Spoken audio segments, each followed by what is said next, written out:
ଅନ୍ତରରେ ବାସ କରନ୍ତି। ସାଧୁ ପାଉଲ କଣ ଲେଖୁଛନ୍ତି କରନ୍ଥ ମଣ୍ଡଳୀକୁ ଲେଖିବା ସମୟରେ ତୁମେ ମାନେ କି ଜାଣ ନାହିଁ। କରନ୍ଥୀୟ ମଣ୍ଡଳୀ ଗୋଟେ ଏମିତିକା ମଣ୍ଡଳୀ ଥିଲା, ସେମାନେ ଆମେ ସବୁ ଜାଣିଛୁ ବୋଲି କହୁଥିଲେ। ସେମାନେ ସମସ୍ତ ଆତ୍ମିକ ଦାନ ବରଦାନ ପାଇଥିଲେ, ଆଉ ଅନେକ ଜ୍ଞାନରେ ମଧ୍ୟ ସେମାନେ ସୁଶିକ୍ଷିତ ଥିଲେ। ତ ସେମାନେ ଭାବୁଥିଲେ କଣ ଆମେ ସବୁ ଜାଣିଛୁ ବୋଲି। ତ ସାଧୁ ପାଉଲ ସେମାନଙ୍କୁ ପୁଣି ଥରେ କହୁଛନ୍ତି ତୁମେ ମାନେ କି ଜାଣ ନାହିଁ। ସେ କାହାକୁ ଲେଖୁଛନ୍ତି ଆପଣ ଦେଖିବେ, ପ୍ରଥମ କରନ୍ଥୀୟ ପ୍ରଥମ ଅଧ୍ୟାୟ ତାର 2 ପଦ ଦେଖିବେ। କରିନ୍ଥରେ ଥିବା ଈଶ୍ୱରଙ୍କ ମଣ୍ଡଳୀ ନିକଟକୁ ଲେଖୁଅଛନ୍ତି। କାହାକୁ? କରିନ୍ଥରେ ଥିବା ଈଶ୍ୱରଙ୍କ ମଣ୍ଡଳୀ ନିକଟକୁ ଲେଖୁଅଛନ୍ତି, ଯେଉଁମାନେ ସର୍ବତ୍ର ସେମାନଙ୍କ ଆମ୍ଭମାନଙ୍କ ସ୍ଥାନରେ ଆମ୍ଭମାନଙ୍କ ପ୍ରଭୁ ଯୀଶୁ ଖ୍ରୀଷ୍ଟଙ୍କ ନାମରେ ପ୍ରାର୍ଥନା କରନ୍ତି। କଣ କରନ୍ତି? ମଣ୍ଡଳୀକୁ ଲେଖୁଛନ୍ତି, ଆଉ ଯେଉଁମାନେ ପ୍ରାର୍ଥନା କରନ୍ତି ସେ ସମସ୍ତଙ୍କ ସହିତ ଯୀଶୁ ଖ୍ରୀଷ୍ଟଙ୍କ ଠାରେ ପବିତ୍ରୀକୃତ ଓ ଆହୁତ ସାଧୁ ଯେ ତୁମେ ମାନେ। ସେ କାହାକୁ ଲେଖୁଛନ୍ତି? ମଣ୍ଡଳୀକୁ ଲେଖୁଛନ୍ତି, ଈଶ୍ୱରଙ୍କ ମଣ୍ଡଳୀକୁ, ଜଣେ ପ୍ରାର୍ଥନା ଜୀବନ କାଟୁଛନ୍ତି, ଜଣେ ପବିତ୍ରୀକୃତ ଆଉ ଆହୁତ, ସେମାନଙ୍କୁ ସେ ଲେଖୁଛନ୍ତି ତୁମେ ମାନେ କି ଜାଣ ନାହିଁ। ମୋର ପ୍ରିୟ ଭାଇ ଭଉଣୀ ମାନେ, ଆମେ ଯୋଉ ସମୟରେ ବସବାସ କରୁଛୁ ଏଠି ଇନଫର୍ମେସନ ବହୁତ ଅଛି।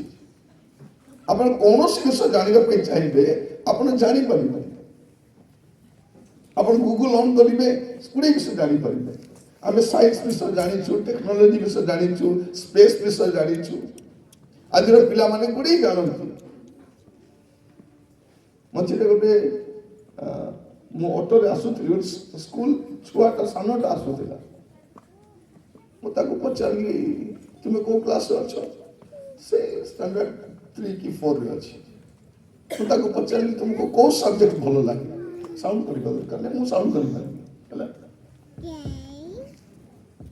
ମୁଁ ତାଙ୍କୁ ପଚାରିଲି ତୁମକୁ କୋଉ ସବଜେକ୍ଟ ଭଲ ଲାଗେ? ସେ କହୁଛି ମତେ ମ୍ୟାଥ ଭଲ ଲାଗେ। ମାନେ ଭାବି ଦେଖନ୍ତୁ, ସେ କହୁଛି ମୁଁ ମ୍ୟାଥ ପଢିବି, ଆଉ ମୁଁ ମାନେ ଭାବି ଦେଖନ୍ତୁ ସାନ ଛୁଆ, ନହେଲେ ମ୍ୟାଥମେଟିକ୍ସ କଲେ ପିଲାମାନେ ଡରନ୍ତି।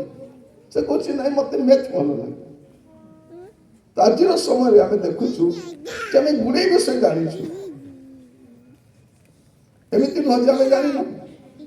ଆମେ ଗୁଡିଏ ଫିଲ୍ମ ଷ୍ଟାର ବିଷୟ ଜାଣିଛୁ, କ୍ରିକେଟର ମାନଙ୍କ ବିଷୟ ଜାଣିଛୁ, ପଲିଟିସିଆନ ମାନଙ୍କ ବିଷୟ ଜାଣିଛୁ। ଆଉ ଜାଣିବାଟା ମନ୍ଦ ନୁହେଁ, ଜାଣିବାର ଅଛି। କିନ୍ତୁ ସାଧୁ ପାଉଲ କଣ କହୁଛନ୍ତି? ତୁମେ ମାନେ କି ଜାଣ ନାହିଁ ଯେ ତୁମେ ମାନେ ଈଶ୍ୱରଙ୍କ ମନ୍ଦିର।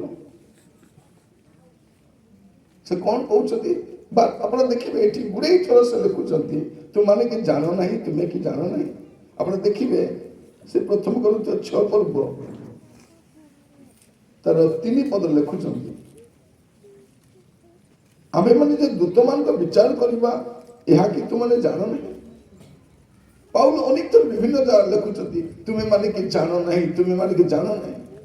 ତୁମେ ମାନେ ଈଶ୍ୱରଙ୍କ ମନ୍ଦିର, ଏଇଟା କଣ ତୁମେ ଜାଣ ନାହିଁ? ଆମେ ମାନେ ଯେ ଦୂତମାନଙ୍କ ବିଚାର କରିବା ଏଇଟା କଣ ତୁମେ ଜାଣ ନାହିଁ? ତାପରେ 6 ପର୍ବ ତାର 9 ପଦ ଦେଖିବେ, ଅବା ଅଧାର୍ମିକ ମାନେ ଯେ ଈଶ୍ୱରଙ୍କ ରାଜ୍ୟର ଅଧିକାରୀ ହେବେ ନାହିଁ, ଏହା କି ତୁମେ ଜାଣ ନାହିଁ।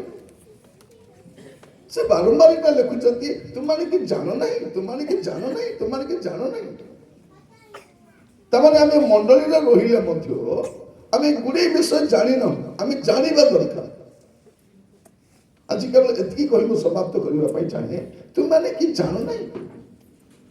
ତାପରେ ଆମେ ଆସନ୍ତାକାଲି ଆଉ ଟିକେ ଆଗକୁ ଆଗକୁ ବଢିକି ସଭା ସରିଲା ଭିତରକୁ ଏ ପଦଟା ଆମେ ପୁରା ଅଧ୍ୟୟନ କରିନେବା। ତୁମେ ମାନେ କି ଜାଣ ନାହିଁ। ବାଇବଲ କାହିଁକି ଦିଆଯାଇଛି? ଯେ ଆମେ ଜାଣିପାରିବୁ। କାହାକୁ ଜାଣିପାରିବୁ? ଈଶ୍ୱରକୁ ଜାଣିପାରିବୁ, ଈଶ୍ୱରଙ୍କ ଅଭିମତକୁ ଜାଣିପାରିବୁ।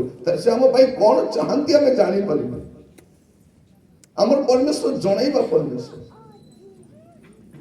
ଆପଣ ଯଦି ବାଇବଲକୁ ଦେଖିବେ, ବାଇବଲ ସବୁ ବିଷୟ ଜଣାଏ। ପୃଥିବୀ